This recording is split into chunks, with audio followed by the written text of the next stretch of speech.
बिस्मिल्लाहिर्रहमानिर्रहीम। अस्सलाम वालेकुम प्यारे दोस्तों, आज की इस वीडियो में हम बात करेंगे करबला की जंग क्यों हुई।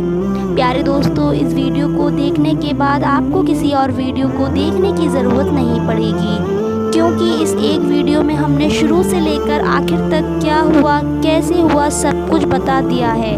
तो आप इस वीडियो को आखिर तक ज़रूर देखिए। तो चलिए शुरू करते हैं। हज़रत मुआविया रज़ी अल्लाह ताला अन्हा के विशाल के बाद आपके बेटे यजीद को खिलाफत मिल जाती है। यजीद एक बदतरीन और बदबख्श शैतान था, शराब पिया करता था, ज़िना किया करता था। यजीद को जब खिलाफत मिली तो यजीद समझ गया कि मेरी इस खिलाफत को हज़रत इमाम हुसैन रज़ी अल्लाह ताला अन्हा कभी कबूल नहीं करेंगे। इसलिए यजीद ने मदीना मुनव्वरा के गवर्नर वालिद बिन खुतबा को ख़त लिखा और उसमें लिखा कि हुसैन इब्ने अली, अब्दुल्ला इब्ने उम्र और अब्दुल्ला इब्ने ज़ुबैर रज़ी अल्लाह ताला अन्हा मेरी बैत को माने। अगर वो मेरी बैत को ना माने तो उन पर जुल्म व सितम करना। हज़रत इमाम हुसैन रज़ी अल्लाह ताला अन्हा ने यजीद की बैत करने से इनकार कर दिया, क्योंकि यजीद आपके नज़दीक मुसलमानों की इमामत और खिलाफत के हरगिज़ लायक नहीं था, क्योंकि आप जानते थे यजीद फासिक व फाजिल था, ज़िना किया करता था, शराब पिया करता था और ज़ालिम था। इमाम हुसैन रज़ी अल्लाह ताला अन्हा मदीना शरीफ छोड़कर मक्का तशरीफ़ ले आए। अब आपको मक्का शरीफ में कूफियों के ढेर सारे ख़त आने लगे। उन ख़तों में लिखा गया था कि ए इमाम हुसैन, आप कूफा तशरीफ़ ले आएँ, यहाँ पर यजीद के जुल्म व सितम बढ़ते जा रहे हैं। हम आपसे ही बैत करेंगे, यजीद की बैत हमें हरगिज़ कबूल नहीं है। आपने हालात को समझने के लिए अपने भाई मुस्लिम बिन अकील रज़ी अल्लाह ताला अन्हा को ये कहकर कूफा भेजा कि वहाँ जाओ और जाकर ये मालूम करो कि वहाँ के हालात कैसे हैं। तो हज़रत मुस्लिम बिन अकील रज़ी अल्लाह ताला अन्हा कूफा पहुँचे तो वहाँ के लोगों ने आपका बड़ा एहतराम के साथ इस्तकबाल किया। हज़रत मुस्लिम बिन अकील के हाथों पर 18,000 लोगों ने बैत कर ली और हज़रत मुस्लिम बिन अकील ने अपने भाई हज़रत इमाम हुसैन के नाम एक ख़त रवाना कर दिया और उसमें आपने लिखा कि यहाँ के हालात बिल्कुल सही हैं और 18,000 लोगों ने बैत भी कर ली है, लिहाजा आप कूफा जल्द से जल्द तशरीफ़ ले आएँ। जब यजीद ने उन लोगों को धमकियाँ दी तो बैत करने वाले सारे लोग अपनी बात से मुकर गए और इमाम मुस्लिम बिन अकील को शहीद कर दिया। कूफा के हालात इतने बदल चुके थे कि वो लोग जो हज़रत मुस्लिम बिन अकील से मोहब्बत का दावा कर रहे थे, अब वही लोग आपकी जान के दुश्मन बन गए। वहीं दूसरी तरफ मक्का में मुस्लिम बिन अकील का भेजा हुआ ख़त हज़रत इमाम हुसैन तक पहुंच चुका था, जिसमें लिखा हुआ था कि कूफा के हालात काफ़ी अच्छे हैं, आप जल्द से जल्द कूफा तशरीफ़ ले आएँ। लिहाजा हज़रत इमाम हुसैन ने फ़ौरन कूफा जाने की तैयारी शुरू कर दी। हज़रत इमाम हुसैन ने अपने तमाम अहले खाना के साथ कूफा के लिए रवाना हुए। यहाँ इमाम हुसैन कूफा के लिए चल पड़े। हुसैन इब्ने अली को हज़रत मुस्लिम बिन अकील की शहादत और कूफा वालों की बेवफाई की खबर उस वक्त मिली जब आप मक्का शरीफ से कूफा की तरफ रवाना हो चुके थे। जब आप कूफा के शहर बिल्कुल करीब पहुंच गए तो आपको यजीदी फ़ौज ने रोकने की कोशिश की। हज़रत इमाम हुसैन ने फरमाया कि मैं तुम लोगों के बुलाने पर ही तो कूफा शहर में आया हूँ। अगर तुम लोग चाहते हो कि मैं कूफा में ना आऊँ तो मुझे वापस जाने दो, मैं वापस जाने के लिए तैयार हूँ। यजीदी फ़ौज ने हज़रत इमाम हुसैन रज़ी अल्लाह ताला अन्हा को कूफा शहर में दाखिल नहीं होने दिया। लिहाजा हज़रत इमाम हुसैन ने अपने पूरे काफ़िले के साथ अपना रास्ता बदल लिया।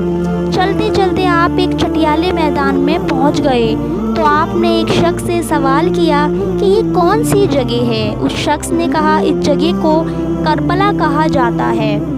तो हज़रत इमाम हुसैन रज़ी अल्लाह ताला अन्हा ने अपने तमाम लश्कर को हुक्म दिया कि यहीं पर खेमे लगा दिए जाएं। लिहाजा इस तरह से हज़रत इमाम हुसैन करबला के मैदान में पहुँचे और उधर यजीदी फ़ौज को इस बात का इल्म हुआ कि हज़रत इमाम हुसैन ने अपने ख़ैमे करबला के मैदान में लगाए हुए हैं। तो यजीदी फ़ौज ने भी फ़ौरन करबला के मैदान में पहुंचना शुरू कर दिया। यजीद की फ़ौज करबला पहुंच रही थी। उनके सिपाही सालारी इब्ने साद कर रहे थे। हज़रत इमाम हुसैन ने इब्ने साद से कहा, तुम मुझे यजीद के पास ले चलो या मुझे मेरे शहर मक्का वापस जाने दो।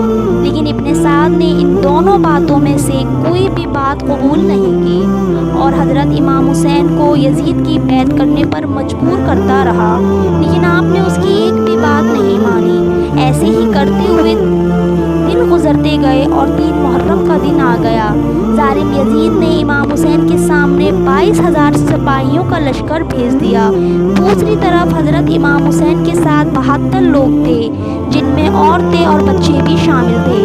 प्यारे दोस्तों, आप ये सोचिए कितनी हैरत की बात है कि जालिम यजीद के दिल में हज़रत इमाम हुसैन का कितना डर और खौफ था कि महज 72 लोगों से लड़ने के लिए 22,000 सिपाहियों का लश्कर भेज दिया, जो इमाम हुसैन के सामने 100 गुना से भी ज़्यादा बड़ा यजीद का लश्कर था। इमाम हुसैन के सामने यजीदी फ़ौज के हौसले पस्त हो गए। आखिरकार उन्होंने ये फैसला किया कि अगर इमाम हुसैन को हराना है तो उनका पानी बंद करना पड़ेगा और तब ही इनका मुकाबला किया जा सकता है। प्यारे दोस्तों, ऐसा ही करते हुए दिन गुजरते गए और 7 मुहर्रम का दिन आ गया और 7 मुहर्रम के दिन ही यजीद और उसकी फ़ौज ने इमाम हुसैन और उनके काफ़िले वालों पर पानी बंद कर दिया। करबला के चटियाले मैदान में पानी का कोई भी इंतज़ाम नहीं था सिवाय नहर फुरात के। लेकिन 7 मुहर्रम के दिन नहर फुरात का पानी भी हज़रत इमाम हुसैन और उनके काफ़िले वालों पर बंद कर दिया गया। हज़रत इमाम हुसैन और उनके साथ मौजूद तमाम लोग प्यास को सब्र के साथ बर्दाश्त करते रहे, लेकिन छोटे छोटे बच्चों को प्यास की शिद्दत की वजह से बुरा हाल हो चुका था। जालिम फ़ौज इमाम हुसैन के घरवाले और तमाम साथियों को घेरे हुई थी। उन्होंने ये तय किया कि अब 9 मुहर्रम के दिन ही इमाम हुसैन का कत्ल कर दिया जाए। हज़रत इमाम हुसैन ने हज़रत अब्बास से कहा कि अब्बास जाओ यजीद के फ़ौज के पास जाकर कहो कि हमें एक रात अल्लाह की इबादत करने के लिए दी जाए। जब हज़रत अब्बास ने एक रात की मोहलत के लिए कहा तो उन्होंने आपकी बात मान ली। जब तक 9 मुहर्रम की तारीख आई तब तक इमाम हुसैन को यकीन हो चुका था कि यजीद की फ़ौज का मकसद सिर्फ़ और सिर्फ मुझे कत्ल करना है। इसके अलावा यजीद कुछ भी करने के लिए तैयार नहीं है। इसलिए हुसैन इब्ने अली ने अपने तमाम 9 मुहर्रम की रात में खेमे वालों को एक जगह जमा किया और आपने कहा कि ये बात तो तय हो चुकी है कि यहाँ पर मौजूद सभी लोग 2 दिनों के अंदर शहीद कर दिए जाएंगे। इसलिए यहाँ मौजूद आप में से जो भी वापस लौटना चाहता है वो लौट सकता है। हज़रत इमाम हुसैन ने फ़ौरन खेमों में जल रहे तमाम दियों को बुझवा दिया और अंधेरा करवा दिया ताकि जो भी जाना चाहे वो बेझिझक चला जाए। थोड़ी देर के बाद जब दियों को दोबारा जलवा दिया गया तो सारे के सारे लोग बैठे आंसू बहा रहे थे, क्योंकि कोई भी प्यारे नबी के लाल को हुसैन इब्ने अली को छोड़कर जाने के लिए तैयार नहीं था। प्यारे दोस्तों, आखिरकार 10 मुहर्रम का दिन आया और हज़रत इमाम हुसैन और यजीद की फ़ौज के बीच जंग होना शुरू हो गई। जहां एक तरफ यजीद की एक बड़ी फ़ौज थी तो दूसरी तरफ इमाम हुसैन के साथ सिर्फ 72 लोग थे। इतने में फ़ौज यजीद का हमला शुरू हो जाता है और हर शहीद शहादत का जाम खुशी खुशी पीता गया। कभी हूर शहीद होते हैं, कभी कासिम शहीद होते हैं, कभी अली अकबर शहीद होते हैं, तो कभी औन मोहम्मद शहीद होते हैं।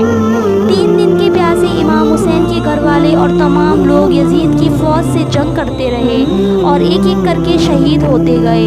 हज़रत अब्बास अलमदार से हज़रत इमाम हुसैन के 6 महीने के बेटे अली असगर की प्यास नहीं देखी गई। आपने एक मशकिस ली और घोड़े पर सवार होकर नहर फुरात के किनारे पहुंच गए और आपने अपना मशकिस भर लिया। लेकिन जब आप पानी लेकर वापस लौटने लगे तो यजीद की फ़ौज आपके ऊपर लगातार तीर बरसाने लगी।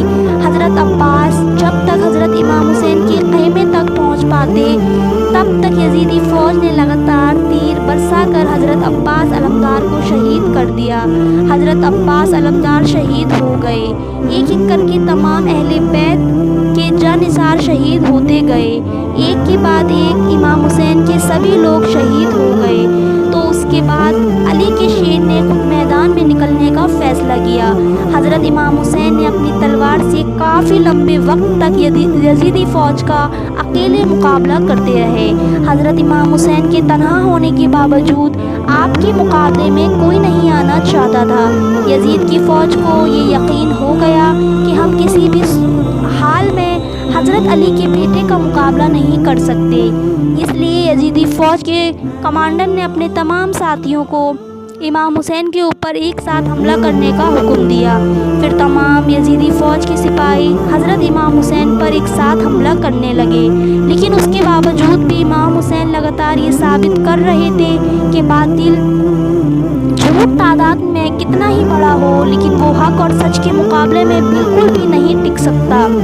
जब हुसैनियत और यजीदियत के बीच सबसे ख़तरनाक जंग चल रही थी कि इसी बीच में अचानक से नमाज अशर का वक्त हो गया। हज़रत इमाम हुसैन ने ऐसे मुश्किल वक्त में ऐसे ज़ख्मी हाल में भी नमाज न छोड़ी और नमाज पढ़ने का इरादा किया, जबकि हमला चारों तरफ से हो रहा था। जैसे ही हज़रत इमाम हुसैन ने नमाज पढ़ना शुरू किया और यजीदी फ़ौज को वो मौका मिल गया जिसका वो लोग लंबे वक्त से इंतज़ार कर रहे थे, यानी जैसे ही हज़रत इमाम हुसैन सजदे में गए, शिम्र ने हुसैन इब्ने अली की गर्दन पर तलवार चलाकर आपके जिस्म मुबारक से सर को जुदा कर दिया। हज़रत इमाम हुसैन की शहादत के बाद आपका सर मुबारक को नेज़े पर रखकर पूरे कोफा शहर में घुमाया।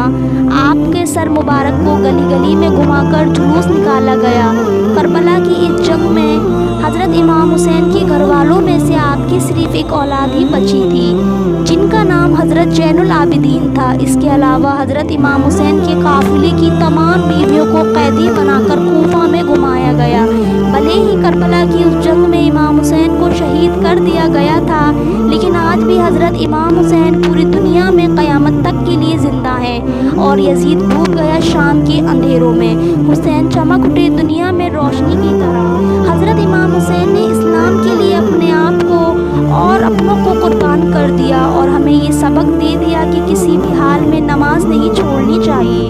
हज़रत इमाम हुसैन रज़ी अल्लाह ताला अन्हा नवासाए रसूल सल्लल्लाहु अलैहि वसल्लम अगर अल्लाह से दुआ मांगते तो अल्लाह करबला के मैदान में फ़रिश्तों को भेज देते। हुसैन इब्ने अली अल्लाह से पानी मांगते तो अल्लाह बारिश बरसा देते। लेकिन इमाम हुसैन ने अपने रब के लिए अपना सर सजदे में कटवा दिया, मगर लबों पर शिकवा गिला नहीं लाए। ये थी करबला की पूरी कहानी। प्यारे दोस्तों, आपको हमारी वीडियो पसंद आए तो इसे लाइक करें और सदका जारिया समझ के शेयर करें और हमारे चैनल इस्लामिक कहानी को ज़रूर सब्सक्राइब करें। तो तब तक के लिए दोस्तों, खुदा हाफिज़। मिलते हैं नेक्स्ट वीडियो में।